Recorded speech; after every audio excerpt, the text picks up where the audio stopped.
आपकी पत्नी और आपके बच्चे को आपके बीमा के पैसे मिल जाएंगे अगर बीमा में ये लिखा होगा कि कानून आपको सजा देता है, आपकी मृत्यु होती है तो बीमा रद्द नहीं होगा। ये पुष्टि कर ली है आपने? जी नहीं, और बहुत बहुत शुक्रिया, आप हमारी चिंता कर रहे हैं, फिक्र कर रहे हैं। But I am sorry mister KD Pathak, इस केस में आपके लिए कोई भी काम नहीं है। मैं दोषी हूं तो सजा मुझे मिलेगी और मिलके रहेगी, और वो भी मौत। जिस बात का डर था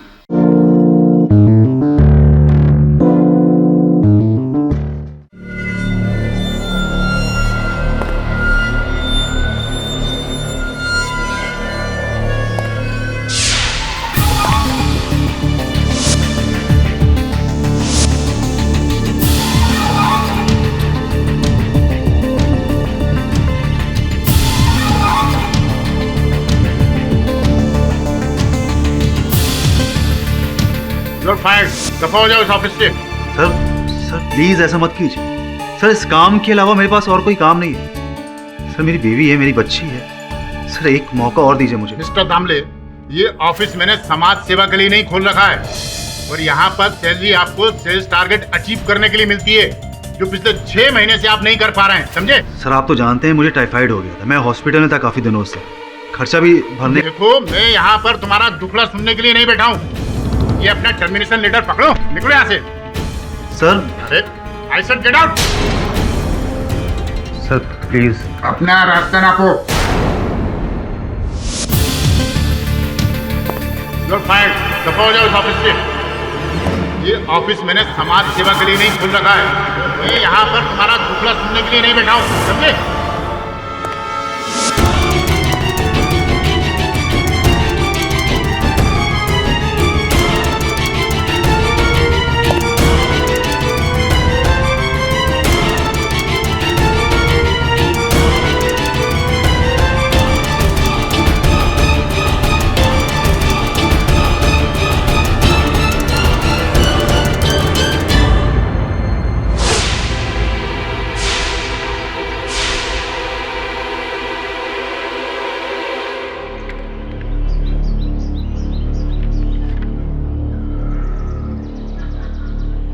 साहब, घर छोड़ने का नोटिस? सर कहाँ जाएंगे हम? मेरी बला से कहीं भी जाओ। एग्रीमेंट में साफ साफ लिखा है, अगर 4 महीने भाड़ा नहीं भरा फ्लैट खाली करना पड़ेगा। अब या तो भाड़ा भर दो, नहीं तो फ्लैट खाली कर दो। भाड़ा साहब थोड़ा सा वक्त दीजिए, मैं कुछ जुगाड़ करता हूँ ना। अरे क्या जुगाड़ करोगे? एक नौकरी तक तो रही नहीं तुम्हारे पास, ऊपर से दुनिया भर के कर्जे। अरे तुम्हारे सर की पनौती मैं अपने ऊपर क्यों लूं? इस महीने की आखिरी तारीख तक मुझे मेरा फ्लैट खाली चाहिए, बस। भाड़ा साहब मेरी बीवी मेरे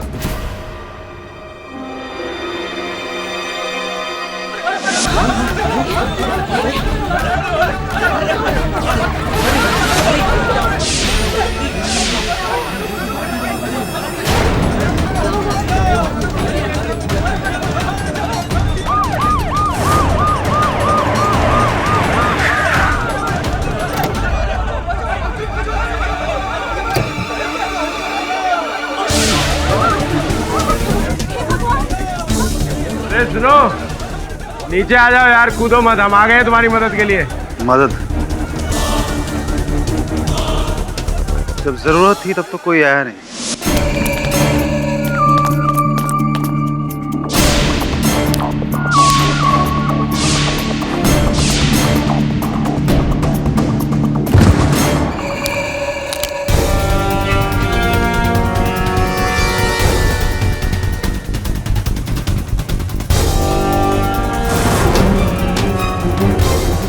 तारीख क्या है आज?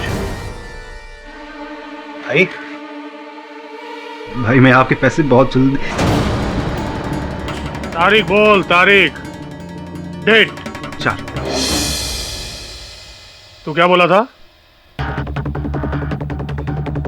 पहली तारीख को आपके पैसे लौटा दूंगा। हाँ, किधर है मेरा 8 लाख रुपए? तेरी पॉकेट में या इस बैग में? भाई मैं बहुत परेशान, मुझे सिर्फ 1 महीने की मोहलत और दे दीजिए। एड़ा हो गया क्या तू? 1 महीना? भाई मैं चारों तरफ से बर्बाद हो चुका हूँ। जब मेरे पास नौकरी है ना ही घर रहेगा। भाई प्लीज कुछ तो तरस कीजिए मुझ पर। चल ठीक है, अभी तो इतना बोल रहा है तो मैं तेरे को 1 हफ्ते का टाइम देता है। लेकिन सुन, तेरी बेटी कौन से स्कूल में जाती है, कौन सी क्लास में पढ़ती है, मेरे को सब मालूम है, समझा क्या? चल निकल अभी।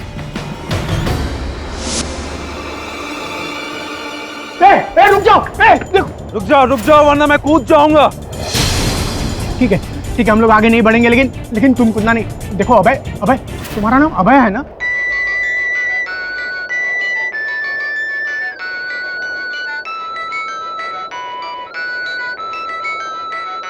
तुम्हारी तो किस्मत ही खराब है। 3 साल पहले अच्छी खासी इंजीनियरिंग की नौकरी छोड़ के लगे बिजनेस करने, सारा पैसा डुबा दिया, ऊपर से मेरे गहने भी बेच दिए, और अब ये भाई लोगों से कर्जा, और तुम्हारी वो सेल्स की नौकरी थी वो भी। सुधा मैं कोशिश तो कर रहा हूँ ना। अरे क्या खाक कोशिश कर रहे हो तुम? कुछ नहीं होने वाला तुमसे। और अब ये घर भी बहुत जल्दी चला जाएगा। बहुत जल्दी मैं और अनन्या रास्ते पे भीख मांगते हुए नजर आएंगे। क्या करूँ मैं? चला जाता हूँ, जाके कहीं मर जाता हूँ। जो पैसे आएंगे ना मेरी पॉलिसी के, जो मन में आए उनसे वो करना। हाँ, अब तो तुम यही कहोगे, जीते जी तो हमारे काम नहीं आ सके, अब यही सोचो तुम।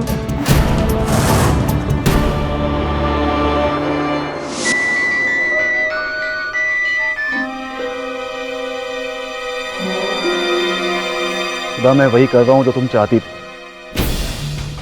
जी के तो मैं काम नहीं आ सका तुम सबके, लेकिन मरने के बाद मैं बहुत कुछ कर जाऊंगा।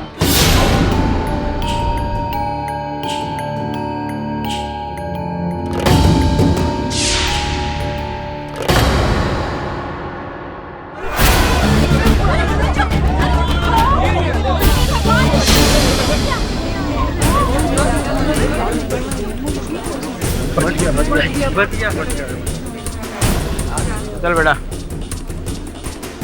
अभी इधर से गिर के तो बच गया, उनसे नहीं बचेगा। चल। यार शहर में कुछ सरफिरों की कमी थी, हाँ, जो तुम भी उसमें शामिल हो गए। देखो तुम बहुत भाग्यशाली हो, आज मेरी तबीयत अच्छी है, मैं खुश हूँ, मैं तुम्हें जाने दे रहा हूँ, वरना आत्महत्या की कोशिश करने पर 1 साल की सजा हो सकती है। और अगर आइंदा कोई एड़ी टेढ़ी हरकत की और किसी ने तुझे बचा भी लिया तो इंस्पेक्टर राठौर से कोई नहीं बचा पाएगा। चल जा अभी। सुनो, जाएगा कहाँ? किसी और बिल्डिंग की टेरेस पर फिर से कूदने। यार तुम्हें कुछ मेंटल प्रॉब्लम है क्या? हाँ, 1 घंटे तक हमारे काउंसलर ने तुझे काउंसलिंग दी, जीने की इतने अच्छे अच्छे तरीके सिखाए, खुश रहने की विधियां बताई, सब मट्टी पलीत कर दिया तूने। आपका काउंसलर घनशू भाई के 8 लाख रुपए चुका सकता है, शाह केमिकल्स में मेरी वापस से नौकरी लगवा सकता है, मेरे मकान मालिक को किराया दे सकता है, मेरे बीवी के तानों से मुझे बचा सकता है। नहीं ना? क्या फायदा इस 1 घंटे के लंबे चौड़े लेक्चर का? मुझे मरना है और मैं मर के रहूंगा। देख यार, तेरी प्रॉब्लम जो भी हो, हमारे देश का कानून तुझे मरने तो देगा नहीं। सिंपल। क्या कहता है हमारा कानून? यही ना कि स्वाधीनता हमारा जन्म सिद्ध अधिकार है, तो अगर हमें जीने की आजादी मिलती है तो मरने की क्यों नहीं? मुझे मरने की भी आजादी चाहिए। यार तू टेंशन देगा, अंदर डाल इसे। बस बहुत हो गया, अब और सर झुकाकर समाज के सामने नहीं जीना। अब कायरों की मौत नहीं मरूंगा मैं। गुड। एक मिसाल कायम करूंगा, लड़ूंगा अपने हक के लिए। Very good. ये हुई ना मर्दों वाली बात, मरने के हक के लिए। यार तुम पूरे मेंटल हो गया। आत्महत्या मेरा अधिकार है, तो मैं उसे लेकर रहूंगा, और अगर कानून भी मेरे रास्ते में आएगा ना, तो मैं उसी कटघरे में खड़ा होकर उसे भी चुनौती दूंगा। मतलब वकील करेगा अब तो? नहीं, पर तुमने सोचा कैसे कि मैं तुम्हारा ये केस लड़ूंगा? क्योंकि मैंने सुना है केडी पाठक हर मजलूमों के लिए मसीहा है। वो आज तक किसी भी निर्दोष इंसान को न्याय के दरबार से खाली हाथ वापस जाने नहीं दिया। न्याय न्याय नहीं, अन्याय है ये। स्वयं अपनी जान लेना न केवल सामाजिक दोष है बल्कि कानूनन अपराध भी है। आईपीसी सेक्शन 309 के तहत खुदकुशी करना कानूनन जुर्म है, जिसके तहत जुर्माने के साथ साथ 1 साल की कैद भी हो सकती है। सारी जानकारी तो है तुम्हारे पास, फिर भी ये मूर्खता करने चले हो। अपने परिवार के बारे में नहीं सोचा तुमने? जीते जी तो हमारे काम नहीं आ सके, अब यही सोचो तुम। ये सब अपने परिवार वालों के लिए ही कर रहा हूँ। मेरी 30 लाख की इंश्योरेंस पॉलिसी है। मेरे मरने के बाद वो पैसे मेरी बीवी को, मेरी बच्ची को मिल जाएंगे। कम से कम उनकी जिंदगी तो सुधर जाएगी। एक और मूर्खता है तुम्हारी। संभवतः तुम्हें ये ज्ञान नहीं कि आत्महत्या करने से जीवन बीमा रद्द हो जाती है। 1 रुपया नहीं मिलेगा तुम्हारे परिवार को। क्या? लेकिन ये तो नाइंसाफी है। मरना ही है ना, पॉलिसी वालों को मेरे मरने से मतलब है ना। मैं कैसे भी मरूं, हार्ट अटैक से मरूं, बिल्डिंग से कूद के मरूं, उन्हें क्या? देखो भाई, अपने सर पर से ये आत्महत्या का भूत उतारो। हर किसी के जीवन में कठिनाइयां आती हैं, इसका ये अर्थ नहीं कि देखिए, मैं यहाँ पर आपका भाषण सुनने नहीं है। मैं यहाँ पर आपको अपना केस देने के लिए आया हूँ। बोलिए, क्या आप अदालत में मेरा आत्महत्या का केस लड़ेंगे? क्योंकि अदालत जब मुझे मंजूरी देगी तो उन्हें झक मार कर पैसे देने पड़ेंगे। ये मुमकिन नहीं है। मैं मुमकिन करूंगा ना, मैं मुमकिन करूंगा। बोलिए, क्या आप अदालत में मेरा केस लड़ेंगे मिस्टर केडी पाठक? क्षमा कीजिए, आपका केस में नहीं लड़ सकता। इन थैंक्स फॉर नथिंग। इडियट।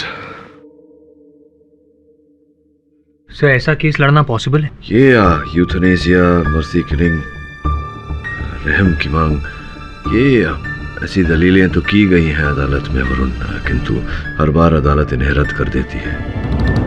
रही अभय की बात, तो कोई वकील इसका केस लेने वाला नहीं है। समय अनुसार अकल आ जाए तो अच्छा है।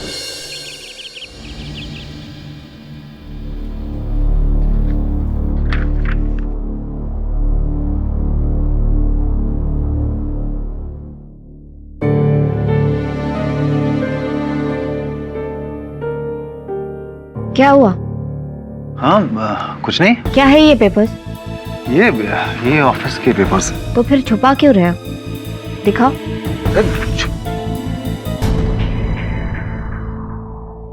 ये तो इंश्योरेंस पॉलिसी के पेपर्स है।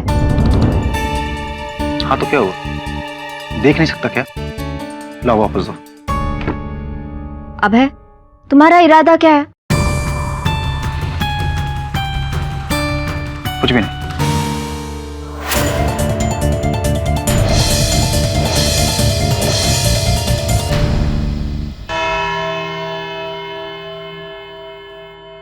ये क्या मजाक लगा रखा है?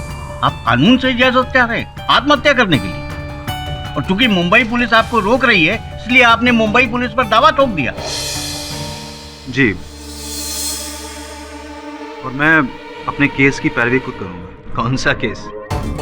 कैसा केस? रनर अभय दामले जी खुद अपना केस लड़ना तो चाहते हैं, लेकिन लगता नहीं है कि इनको लॉ का कुछ नॉलेज हो।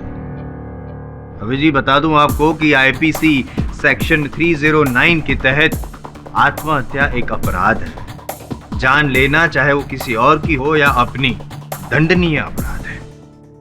ठीक है सर, एक काम करते हैं कि पहले मैं किसी बिल्डिंग की छत से कूद जाता हूँ, आत्महत्या कर लेता हूँ, उसके बाद फिर आप मेरी लाश को फांसी पे चढ़ा दीजिएगा। नॉनसेंस। इस केस को मैं कंसिडर नहीं कर सकता। क्यों नहीं कर सकते सर? क्यों नहीं कर सकते सर? कुछ साल पहले इसी अदालत में ईथन लोबो नामक व्यक्ति ने अपनी मर्सी की लिंचा मृत्यु के लिए पिटीशन दाखिल की थी। ठीक है, वो केस हार गया था, लेकिन वो केस बहुत लंबा चला था। सर, ये भी कोई आत्महत्या नहीं है, ये भी इच्छा मृत्यु ही है। इच्छा मृत्यु? सबसे पहले तो मैं ये साफ कर दूं, स्पष्ट कर दूं आपको कि वो जो केस की बात कर रहे हैं आप, ईथन लोबो वाले केस की, वो केस अलग था। ईथन लोबो गर्दन से लेके पैर तक अपाहिज हो चुका था, अपना शरीर हिला नहीं पा रहा था और पिछले 6 सालों से वो बिस्तर पे पड़ा था, परेशान हो गया था अपनी जिंदगी से, इसीलिए उसने इच्छा मृत्यु की मांग की थी। अपाहिज था। मैं भी अपाहिज ही हूँ, मैं भी अपाहिज ही हूँ। मैं कौन सा अपने पैरों पे खड़ा हूँ, मैं कौन सा अपने पैरों पे चल रहा हूँ। हाँ, कर्ज का लकवा मुझे उठने नहीं देता है, बेरोजगारी की बीमारी मुझे अंदर से खोखला किए जा रही है, और ये लोगों के ताने।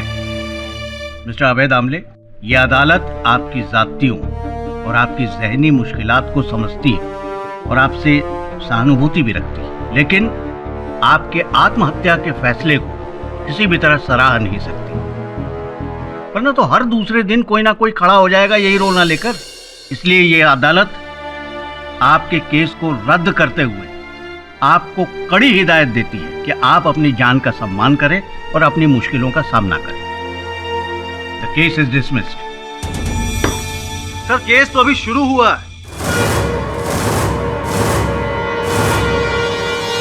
क्या मतलब? मतलब ये कि अब मैं ये केस जीत कर रहूंगा। मिस्टर अभय दामले, आप इस देश की किसी भी अदालत में चले जाएं, आपके मरने की इच्छा को कोई पूरी नहीं करेगा। करेगा जज साहब, करेगा। इसी देश का कानून करेगा, इसी देश का संविधान करेगा। ये मेरी चुनौती है आप। अब देखिएगा वो दिन आएगा जब इसी अदालत में हम सबके सामने हमारे देश का कानून मुझे मौत की सजा सुनाएगा।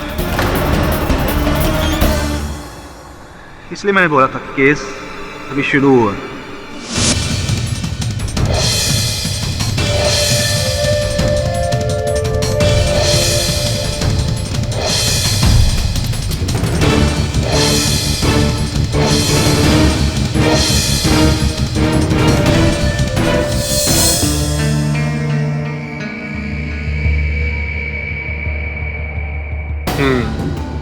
तो ये है शाह केमिकल्स का मिस्टर शाह।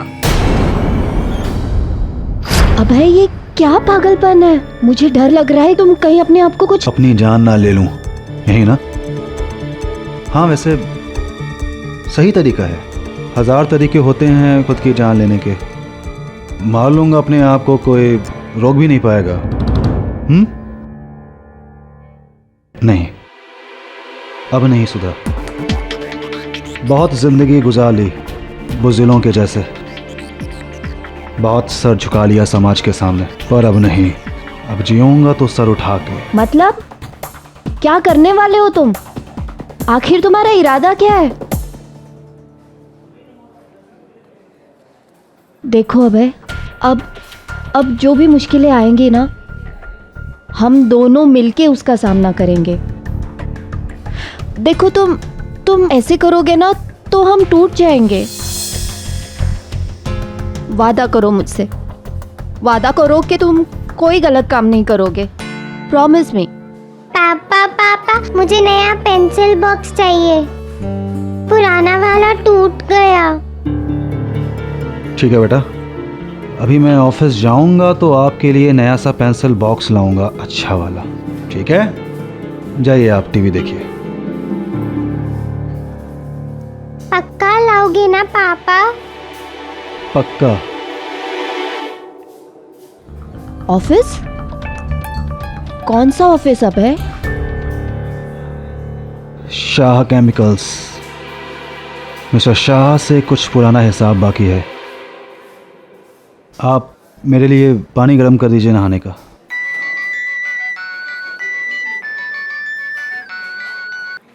हेलो?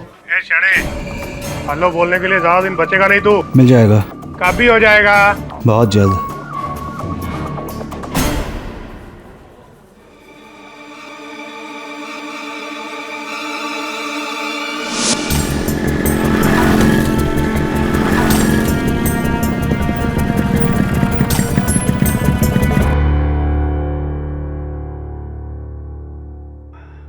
भैया एक जरा अच्छा सा पेंसिल बॉक्स देना 10 साल की बच्ची के लिए। हाँ जी।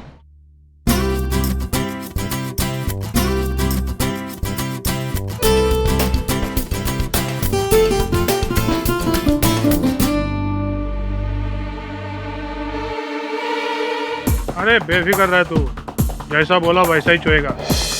इस केमिकल कंपनी वाले शाह का टाइम खत्म।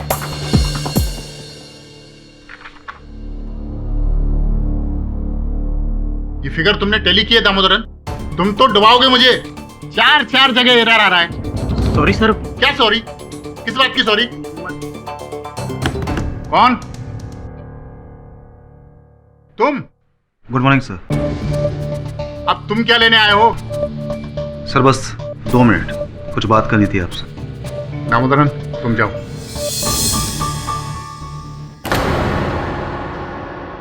बैठो।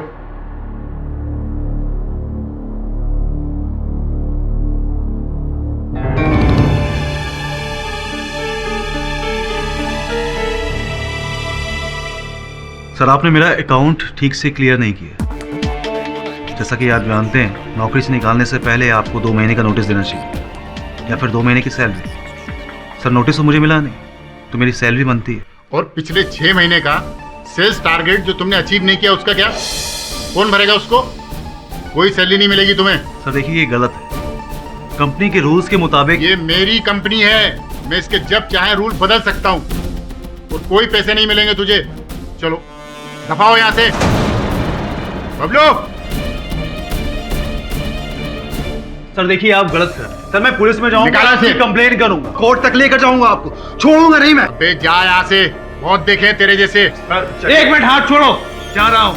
हाथ मत लगाना। अमित शाह, हाँ, मुझसे बेईमानी की सजा आपको मिलकर रहेगी, बहुत जल्द, देख लेना। चल। चलिए सर, चलिए आपा।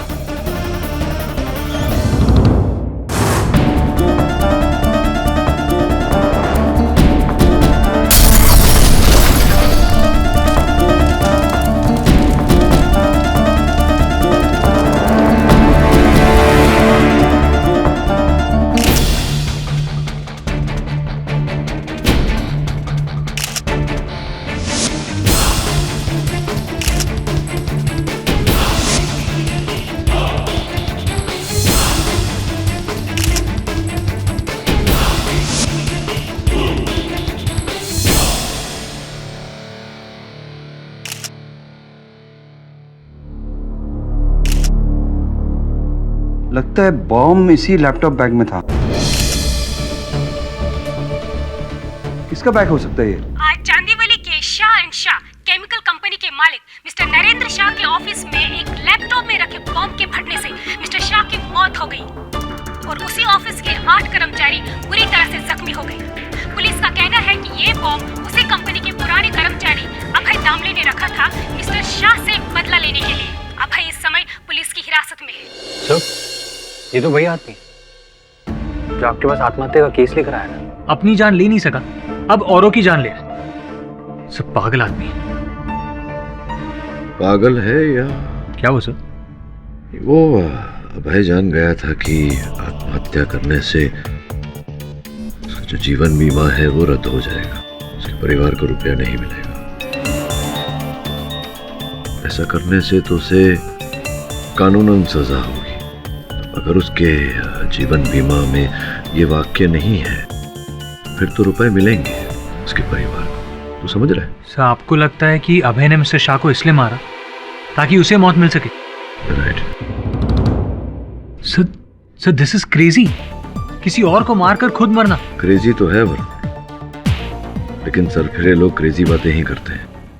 तू एक काम कर, उसकी जीवन बीमा कंपनी से संपर्क कर, जीवन बीमा की कॉपी निकलवा और देख कि उसमें ये कानूनन मृत्यु का वाक्य है या नहीं। अगर नहीं है तब तो। लेकिन सर आपका इस केस से कोई लेना देना नहीं है, तो फिर आप ये सब क्यों कर रहे हैं? क्योंकि केडी पाठक के होते हुए कभी किसी बेगुनाह को सजा नहीं हो सकती। हत्या के इस आरोप से किसी बेगुनाह की हत्या ना हो जाए। अगर 1% भी संदेह है कि अभय बेगुनाह है, तो ये केस तो मुझे लड़ना ही पड़ेगा। आपको मेरा केस लड़ने की जरूरत नहीं है। मुझे किसी भी ने भी नहीं फंसाया है। मैंने ही अपने उस कमीने बॉस शाह की जान ली है। मैंने ही उसकी ऑफिस में, उसके केबिन में बम रखा। अब अदालत अपना फैसला सुनाएगी। मुझे फांसी पर चढ़ा देगी, मैं मर जाऊंगा और मेरे इंश्योरेंस के पैसे मेरी बीवी मेरे बच्चों को मिल जाएंगे। हाँ, आपकी पत्नी और आपके बच्चे को आपके बीमा के पैसे मिल जाएंगे अगर बीमा में ये लिखा होगा कि कानून आपको सजा देता है, आपकी मृत्यु होती है तो बीमा रद्द नहीं होगा। ये पुष्टि कर ली है आपने? जी नहीं, और बहुत बहुत शुक्रिया, आप हमारी चिंता कर रहे हैं, फिक्र कर रहे हैं। But I am sorry mister KD Pathak, इस केस में आपके लिए कोई भी काम नहीं है। मैं दोषी हूं तो सजा मुझे मिलेगी और मिलके रहेगी,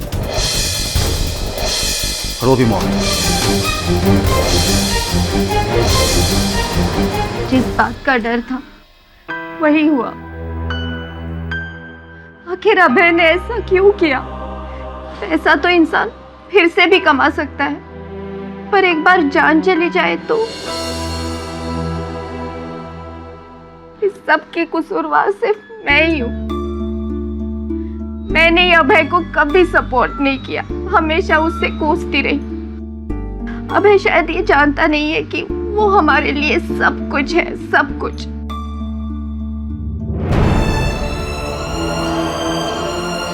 अनन्या भी अभय के बारे में पूछती रहती है, पापा किधर है, कहाँ है, कब आएंगे। समझ में नहीं आता उसे क्या बताऊं।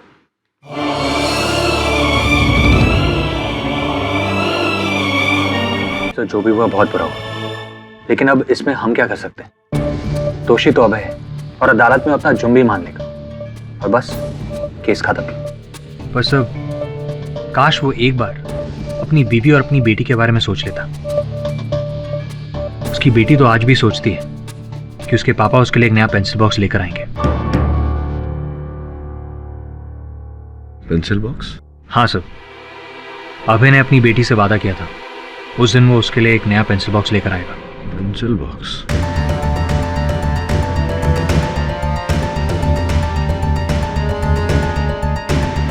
क्या हुआ सर, क्या देख रहे हैं? टीवी पर जब ब्लास्ट की खबर आ रही थी तो मैंने उस समय पेंसिल बॉक्स देखा था। ये देख, ये देख। हाँ सर, पेंसिल बॉक्स तो है, पर मैं कुछ समझा नहीं। इसके यहाँ होने से क्या साबित होता है? साबित नहीं होता, साबित किया जा सकता है कि अभय ने अपना बैग वहां छोड़ा या अभय अपना बैग वहां भूल कर गया। सब कहीं आप ये केस तो नहीं लेने वाले? क्योंकि वो तो साफ इनकार कर देगा। वो तो इनकार कर देगा, लेकिन उसकी पत्नी सुधा वो इनकार नहीं करेगी। अदालत की कार्रवाई शुरू की जाए। योर ऑनर, मिस्टर अभय दाम। मुझे समझ नहीं आ रहा है कि यहाँ पर क्या हो रहा है। मुझे किसी भी वकील की जरूरत नहीं है। जब मैं खुद कबूल कर रहा हूँ कि मैंने गुनाह किया है, मैंने मिस्टर शाह को मारा है, मैंने जाकर के उनके ऑफिस में बम लगाया, फिर मिस्टर पाठक यहाँ पे क्या कर रहे हैं?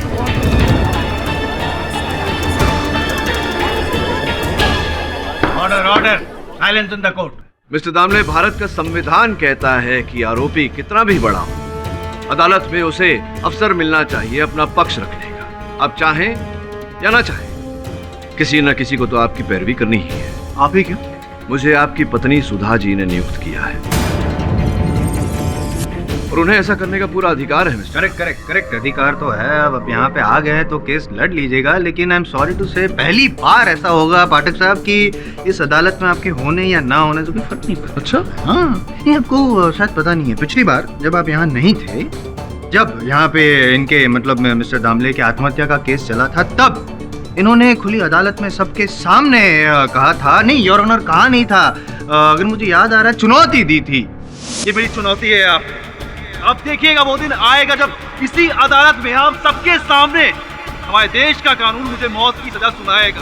और ऐसा ही कुछ इन्होंने किया। Correct? I am wrong, I am right? जी हाँ, राइट, आई एम राइट। इन्होंने पाठक साहब बोलिए। इन्होंने मिस्टर शाह की ऑफिस में बॉम्ब रखा और वो बॉम्ब फट गया, जिसकी वजह से मिस्टर शाह की तो मौत हो गई और दूसरे 8 लोग जख्मी हो गए।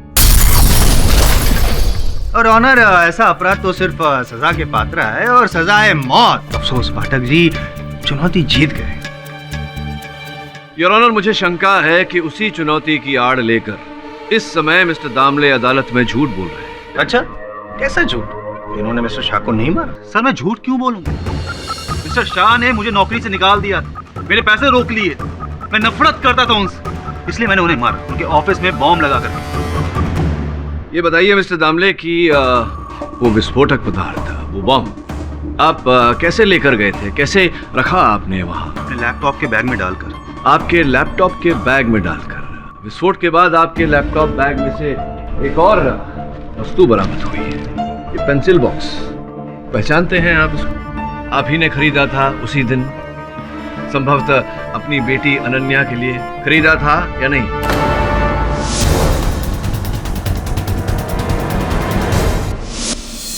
खरीदा था या नहीं?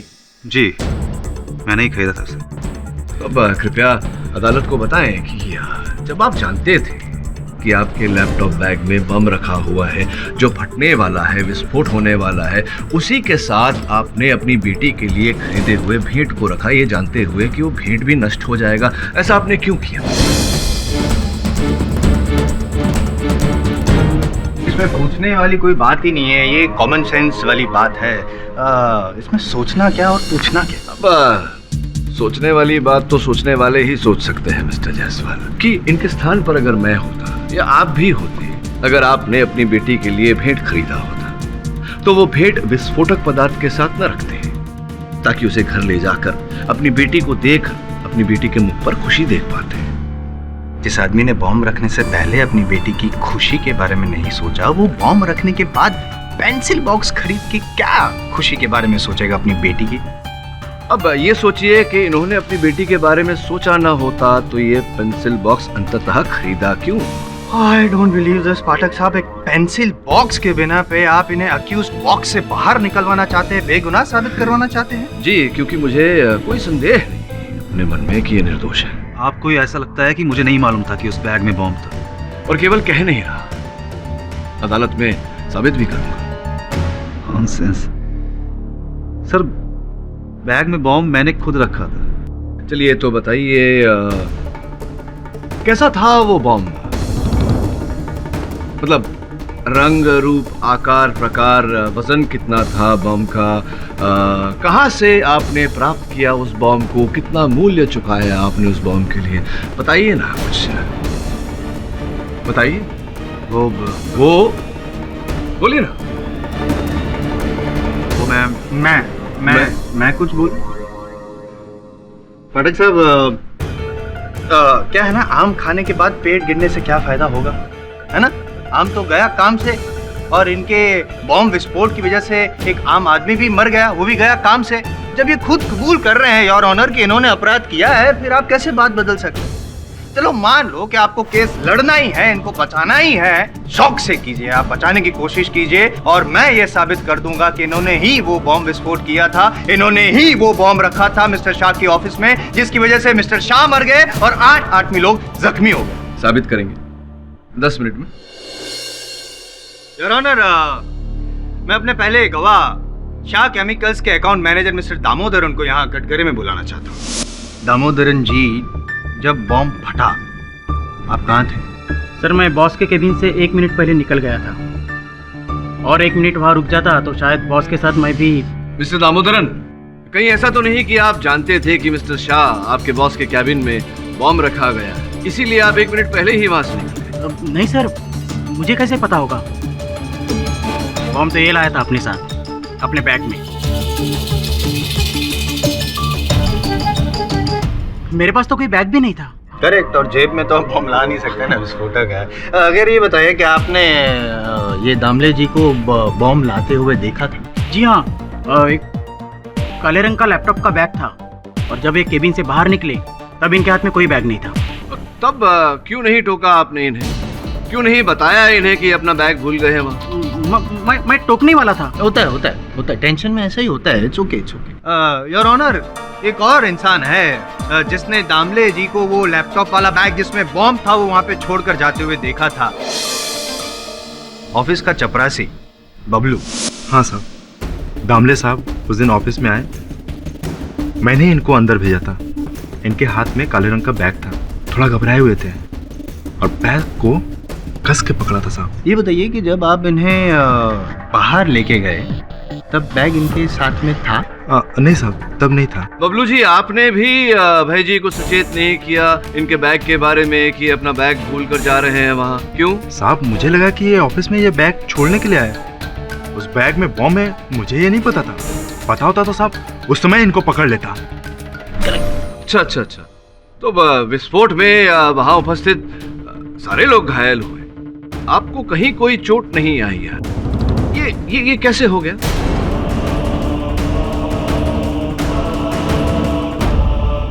साहब इनको ऑफिस से बाहर निकालने के बाद मैं भी थोड़ा नीचे चला गया था। क्यों? बॉम्ब से दूर जाना चाहते थे? नहीं साहब, मैं थोड़ा चाय पीने के लिए नीचे गया था। अच्छा, चाय पीने के लिए क्यों? ऑफिस में चाय नहीं मिलती? मिलती तो है साहब, पर हमारे टेस्ट की नहीं मिलती साहब। कमाल करते हैं आप पाठक साहब, बेचारा बच गया, बॉम्ब ब्लास्ट में मर नहीं गया, इस बात का तो आपको शुक्र मनाना चाहिए। तो अपसेट लग रहे हैं।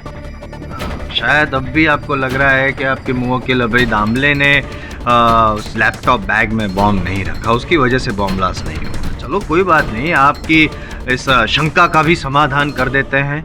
योर ऑनर, बॉम्ब स्क्वाड के चीफ मिस्टर गणात्रा जो क्राइम सीन पे वहाँ पे छानबीन कर रहे थे, उन्हें यहाँ पे बुला के मैं कुछ पूछताछ करना चाहता हूँ। अनुमति? जी सर, यही वो लैपटॉप बैग था जिसमें वो बॉम्ब था। मिस्टर गणात्रा, क्या ये संभव नहीं कि ये बॉम्ब पहले से वहां रखा गया हो किसी और व्यक्ति के द्वारा? कैसे? 2.5 किलो का तो बॉम्ब था, कम से कम 8x6 इंच के आकार का। उसे वहां कोई कैसे ला सकता है? इस बैग के टुकड़ों में हमें बॉम्ब के ट्रेसेस मिले हैं जिसमें ये प्लास्टिक था। ये बॉम्ब एक प्लास्टिक बॉक्स में था और वो बॉक्स इनके बैग में था।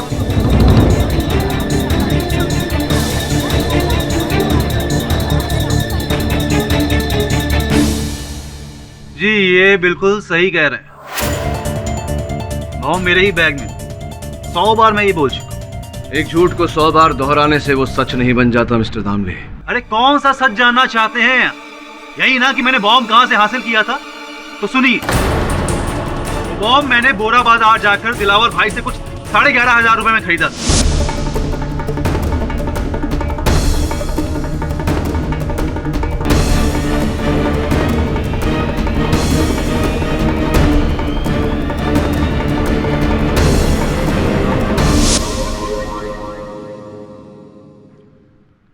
दिलावर भाई, बोरा बाजार, कौन है ये साहब? Arms dealer. आप चाहें तो वहां जाकर उसे ढूंढ सकते हैं, मैं पूरा एड्रेस देता हूँ आपको। और अगर उस पते पे दिलावर भाई हमें न मिले तो? भाग गया।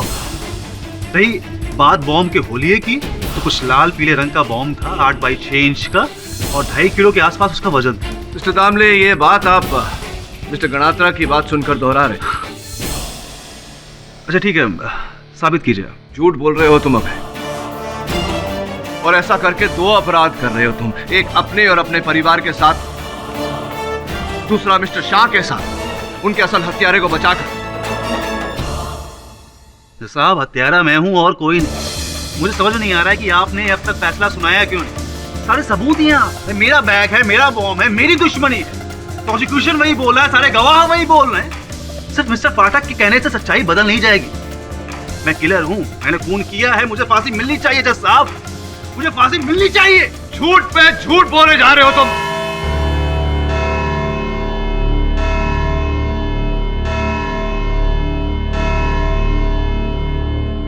यह अदालत अगली सुनवाई तक मुलतवी की जाती है।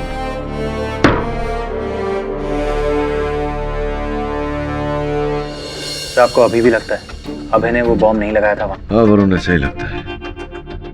अभय को उस बॉम्ब के आकार प्रकार के बारे में कुछ पता ही नहीं। वो क्या नाम था? दिलावर, बोरा बाजार वाला मिला? नहीं। जानता था मैं, जब ऐसा कोई व्यक्ति है ही नहीं तो मिलेगा कहां से? अभय हम सबको घुमा रहा है ताकि हम सत्य तक पहुंचे, उससे पहले उसे फांसी हो जाए। सर ऐसे में तो इस केस का कोई फ्यूचर ही नहीं है। वो कहावत है ना, अगर कोई कुएं में कूदना चाहता है तो उसे कब तक रोकेंगे? अभय ने तो ठान लिया, वो ये केस हार कर रहेगा। मैं अभय को हारने नहीं दूंगा वरुण। अभय की हार में असल हत्यारे की जीत है, और मैं असल हत्यारे को जीतने नहीं दूंगा।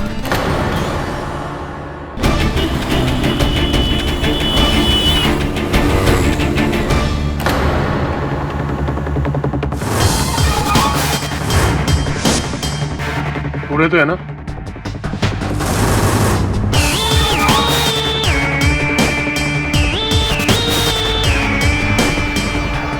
छीन लीजिए।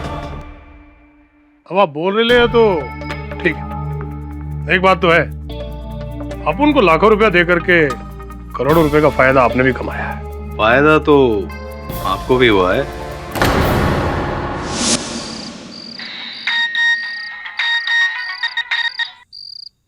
हेलो नचिकेत भाई। हाँ बोल रहा हूँ, आप कौन? मैं कंशु। जाना क्या? देखो घंसू भाई, मैं तुम्हारी कोई मदद नहीं कर सकता हूँ, ठीक है?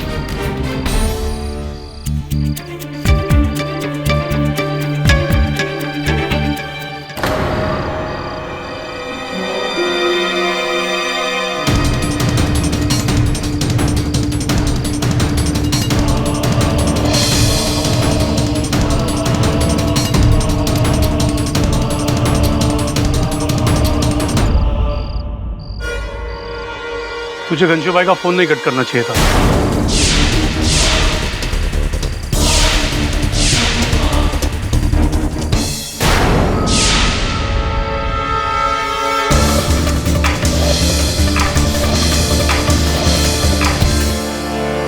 हे, कोई मारेगा नहीं, ये अपन का खास आदमी है। इसका भाई तो गया ऊपर, अभी ये भी चला जाएगा तो अपन तो लटक जाएंगे ना। घंसू भाई, आपकी दुश्मनी मेरे भाई के साथ थी ना। लेकिन अभी तो तेरे से काम है ना अपन का। बोल ना वो पेपर किधर है? पेपर? हाँ पेपर। पेपर मुझे नहीं पता है, मुझे जाने दो। मैंने आपका क्या बिगाड़ा है? बिगाड़ा कुछ नहीं है, लेकिन अभी बना ना हमारा काम। अभी बता ना वो पेपर किधर है, तो जानता है ना। बोल ना। घंसू भाई मुझे नहीं पता है। बोल ना। सच्ची सच्ची मुझे नहीं पता। बोलना। पेपर किधर है? घंसू भाई, मोटा भाई ये कुर्ला वाले बैंक के लॉकर में है। हाँ। चाबी किधर? चाबी नहीं मालूम। चाबी किधर है बोलना। चाबी? हाँ जल्दी। ये हुई ना बात। तेरे भाई के जाने के बाद हर चीज पे हक तो तेरा ही है ना। अभी एक काम करने का, सुबह मेरे आदमी के साथ जाने का, ये चाबी लेकर लॉकर में लगाने का, उसमें से वो पेपर निकाल के मेरे आदमी के हाथ में देने का, और तेरा छुट्टी। देखो घंसू भाई, आप ये ठीक नहीं कर रहे हो। हाँ मैं तेरे को इधर से जिंदा छोड़ रहा हूँ ना, ये बहुत अच्छा कर रहे हो, समझा? रघु, इसको लेके जा, रात को इसका खातेदारी करने का, और सुबह इसको बैंक लेके जाना। अगर रास्ते में कुछ भी कुकड़ू को करे ना तो हलाल कर देना। चल।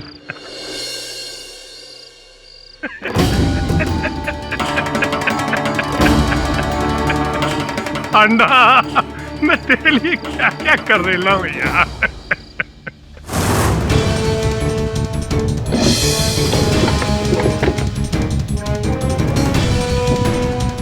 मिली?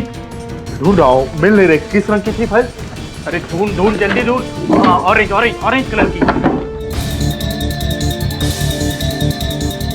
ढूंढ जल्दी ढूंढ।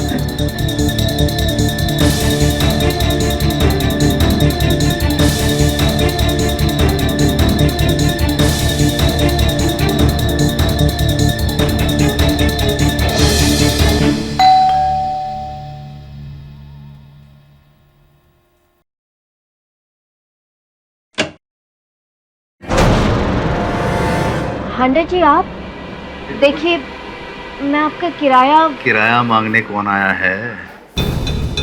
मैं तो बस ऐसे ही आपका हाल चाल पूछने आ गया था। सब ठीक है ना? जी ठीक है सब। देखिए कितना बुरा हुआ, आपके पति जेल चले गए। अब आप अकेली जान मासूम बच्ची को कैसे संभालेंगी? वैसे आपको फिक्र करने की बिल्कुल जरूरत नहीं है। अरे मैं हूं ना, मैं आपके घर वाले जैसा ही हूं। आप इस घर में जब तक चाहे रह सकती हैं, और आपको कभी भी किसी भी चीज की जरूरत हो, बेझिझक होकर मुझसे कह दीजिए, ठीक है? जी ठीक है।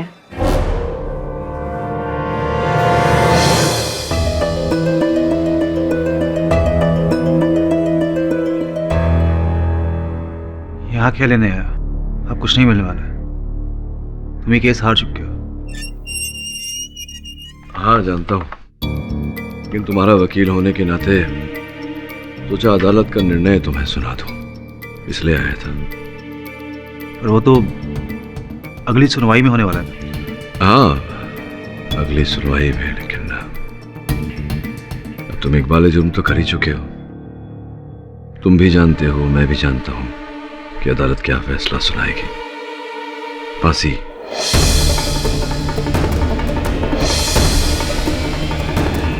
To be hanged till death, मृत्यु।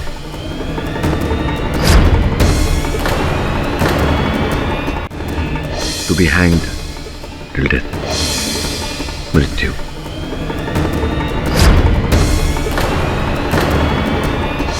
यही तो चाहते थे तुम। Well done. बता दिया सारे जग को कि अगर कोई व्यक्ति ठान ले तो कुछ भी कर सकता है, मर सकता है, सूली पर चढ़ सकता है। क्या बात है। और मैं अपनी नजरों में शहीद हो रहा हूं। जिस समय तुम सूली चढ़ रहे होगे, आसपास देखना, 2 और लोग मिलेंगे तुम्हें तुम्हारे साथ सूली पर चढ़ते हुए। तुम्हारी पत्नी सुधा,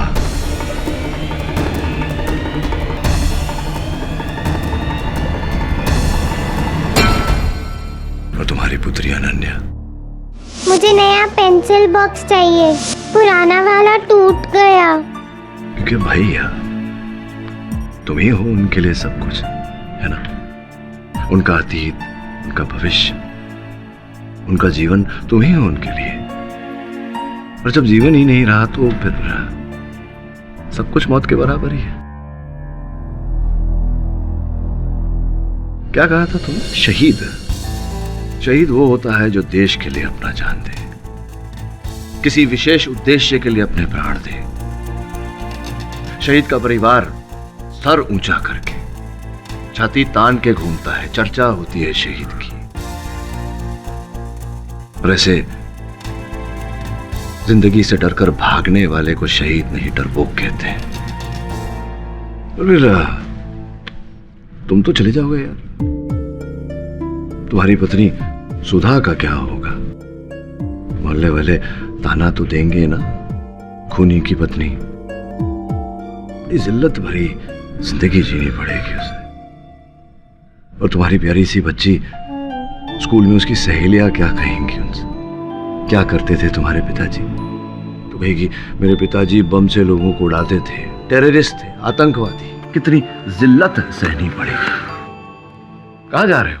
अरे सुनो ना, तुम तो सूली पर चढ़ जाओगे, लेकिन तुम्हारी पत्नी, तुम्हारी बच्ची, वो रोज मरेंगे, तिल तिल मरेंगे, रोज सूली पर चढ़ेंगे। क्या यही चाहता था तू?